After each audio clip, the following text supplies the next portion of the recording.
Hello guys, তোমরা কেমন আছো সবাই? আশা করি সবাই ভালো আছো। তো রাস্তাটা দেখে তোমরা অবশ্যই বুঝতে পারছো যে এটা কোথায় এসেছি, তাই তো? অবশ্যই বুঝতে পারছো। সেবক, জয় মা কালী, তুমি ভরসা মা। তো আজকে যাব এমন একটা জায়গায়, মানে খুবই ইন্টারেস্টিং একটা প্লেস, যেটা তোমরা একদম শিলিগুড়ি থেকে 25 থেকে 30 কিলোমিটার ডিস্টেন্স, গোয়া যে বিচ, সেই বিচের আনন্দ ফিল করতে পারবে। তো সেখানেই যাব, যেটা অনেকেই জানে না, মোটামুটি সিক্রেট প্লেস একটা। ওটা এখনও হয়তো 30% জানে, 70% যারা আছো জানো না যে এই হিডেন প্লেসটা কোথায়। আমিও বলে লাভ নেই, আমিও জানতাম না, বাট আমি কয়েকটা ভিডিও দেখেছি যে ভাই সাব, আমি সবসময় ওই দিক দিয়ে যাওয়া আসা করি, বাট আমি সেই জায়গাটা এখনও পর্যন্ত দেখিনি, ব্যাপারটা কি। তো তারপর দেখলাম যে হ্যাঁ, আমি তো ওই রোড দিয়ে আমি সবসময় যাওয়া আসা করি, বাট ওই সাইডেই যে সাইড দিয়ে রাস্তা গেল সেই বিচটা আমি বুঝতে পারিনি। তো আমি সেই খোঁজেই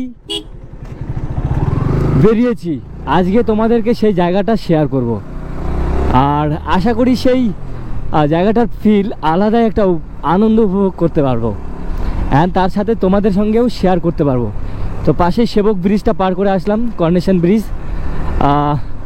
তো এখান থেকে মোটামুটি আরও হয়তো 3 থেকে 4 কিলোমিটার হয়তো যেতে হবে, তারপরেই সেই জায়গাটা আমি পাবো খুঁজে। বাট সেই জায়গাটা এতটাই সুন্দর, তুমি কিসের সঙ্গে তুলনা করবে? আমাদের আন্দামান বিচ, গোয়া বিচ, নাকি থাইল্যান্ড? যেখানে ইচ্ছে, এত সুন্দর প্লেস।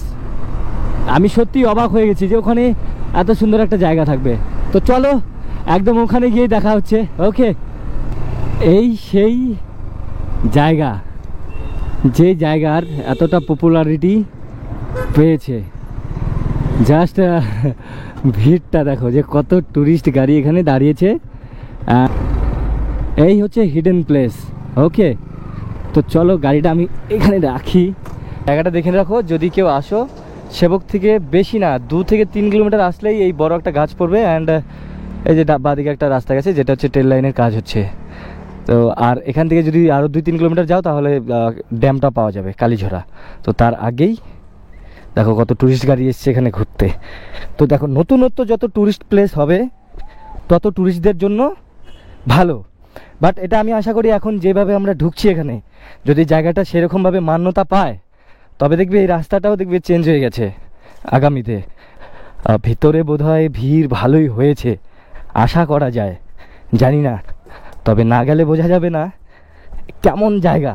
তবে ইন্টারেস্টিং ব্যাপার হচ্ছে এটাই। বাহ, উড়ে বাপরে, এটা দেখি দুবাইয়ের মতো দেখা যাচ্ছে। দুবাইয়ের যে সাহারা মরুভূমি, সে মরুভূমির মতো, আবার পাহাড়ের মতো লাগছে ভাই সাহ। ওয়াও, জাস্ট অ্যামেজিং লাগছে। তবে আমি আরেকটু আগের দিকে যাই, জায়গাটার কি সৌন্দর্য সেটা অবশ্যই দেখতে হবে এবং তোমাদের সঙ্গে শেয়ার করতে হবে, তাই না? চলো দেখি। তো এখান থেকে ভিউটা তোমাদের দেখালাম। এবার এটার কিছু কিছু যেটা আছে জায়গা, যেটা আমরা তোমাদেরকে দেখাবো, এটাকে জাস্ট তোমাদের যখন সিনেমেটিক ওয়েতে দেখাবো তখন দেখতে আরও ভালো লাগবে, ঠিক আছে? জাস্ট এখান থেকে দেখলাম, নদীর পাড়ে না গেলে বোঝা যাবে না, পাহাড়ের সামনে যাই, জায়গাটার সৌন্দর্যটা তুলে ধরছি। ওকে, চলো শুরুবাতে বলে দিচ্ছি, এই জায়গা থেকে এইখানকার ফিলটা পাবে। এখানে আরেকটা জিনিস তোমরা করতে পারবে সহজেই, যেটা হচ্ছে ভিডিও শ্যুট। ধরো যে কোনো অ্যালবাম শ্যুট বলো, প্রি ওয়েডিং বলো, একদম বেস্ট প্লেস। আরও একটা ইন্টারেস্টিং জায়গায় যাচ্ছি, চলো দেখাচ্ছি।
জাস্ট গাইস সবটাই মোটামুটি ঘুরলাম, এত ভালো লাগলো, এত ভালো লাগলো আমি ভাষায় বোঝাতে পারবো না। জাস্ট অসম লাগলো, অসম।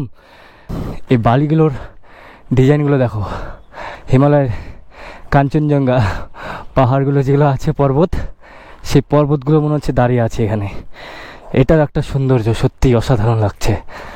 জাস্ট দেখতে পাচ্ছ